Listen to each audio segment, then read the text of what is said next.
Let's get one thing straight. Vikings didn't wear horned helmets. That was an opera thing from the 1800s. Real Vikings were mostly farmers who got tired of farming rocks in Scandinavia and realized their neighbors had better stuff. This great migration wasn't some grand vision. It was a mix of overpopulation and one particularly ambitious king, Harald Fairhair, who insisted on uniting Norway.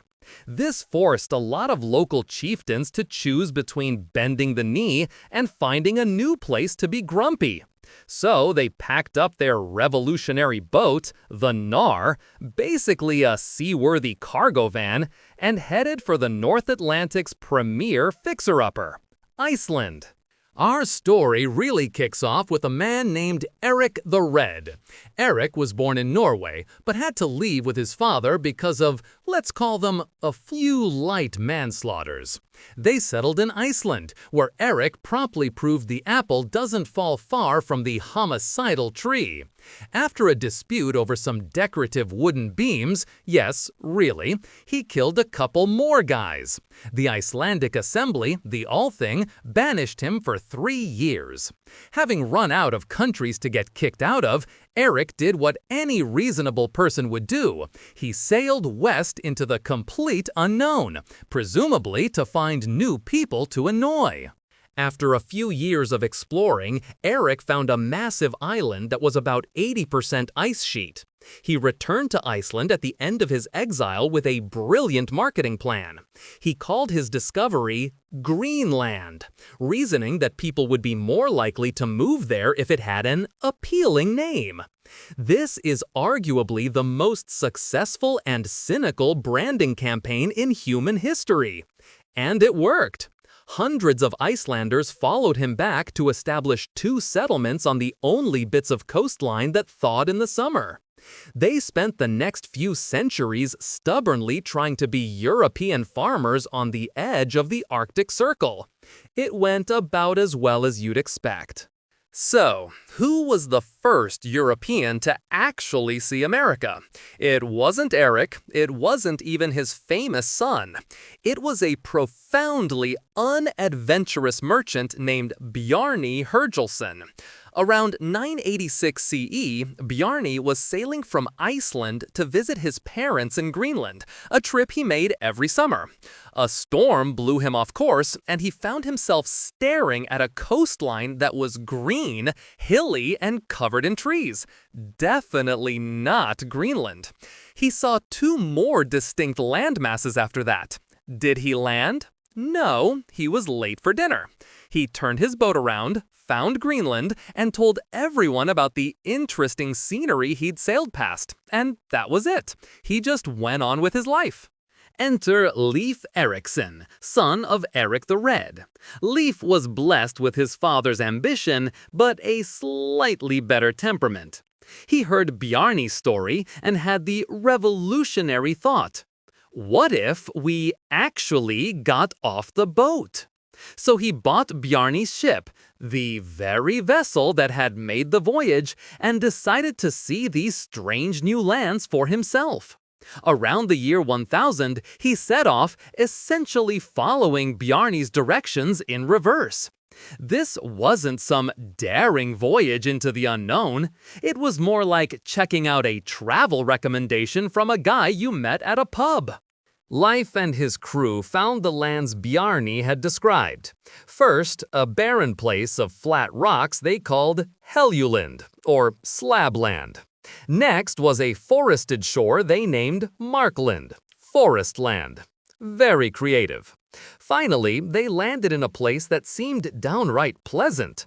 They built a small settlement and, according to the sagas, called it Vinland. For centuries, everyone assumed this meant wineland because of wild grapes. More likely, the Old Norse Vin meant pasture or meadow. Meadowland. Not quite as exciting, is it? It's like finding El Dorado and discovering it's actually named Cleveland. The Vikings quickly discovered they weren't alone. The land was inhabited by indigenous peoples, ancestors of the Beothuk or Micmac, whom the Norse sagas called skirlings. The term is unflattering, probably meaning wretches or shriekers. Intercultural diplomacy was not their strong suit. Initial contact was peaceful, involving trade. The Vikings offered milk and red cloth for furs.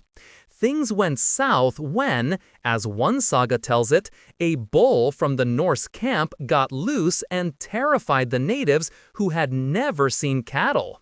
The next meeting involved weapons. A multi-continental relationship soured by a loud farm animal. Leif's expedition was just the beginning. His brother Thorvald led the next trip. Thorvald managed to get himself killed by an arrow from a skirling. His reported last words were, "We have won a fine and fertile country, but I doubt we will get to enjoy it." A stunning piece of understatement. Then there was Leif's sister, Freydskjærksdottir.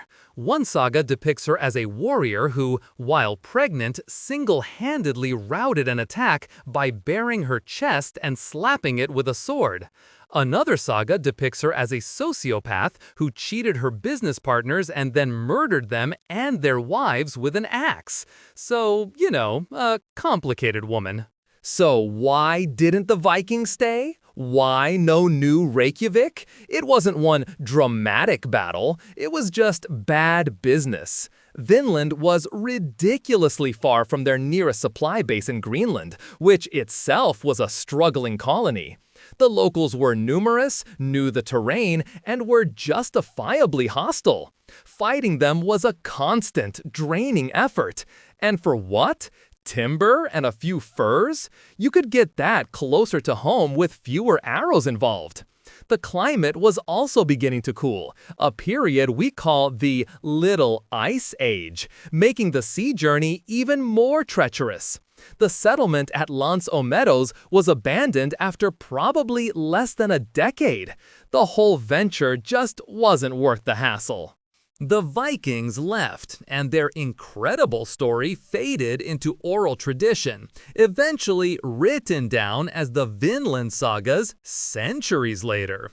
For the rest of Europe, it was a non-event, a rumor at best. No one followed up. Then, 500 years later, Christopher Columbus blunders his way to the Caribbean. The crucial difference? Columbus had the backing of a powerful, wealthy monarchy that was hungry for expansion and resources. He plugged his discovery into a European system ready and able to exploit it. The Vikings were the indie band that played a great gig to an empty room. Columbus was the corporate-backed pop star who sold out the stadium. History isn't about who got there first. It's about who showed up with the resources and the ruthlessness to stay. If you enjoyed this video, please like, comment, and subscribe to our channel for more historical insights. Thanks for watching, nerds.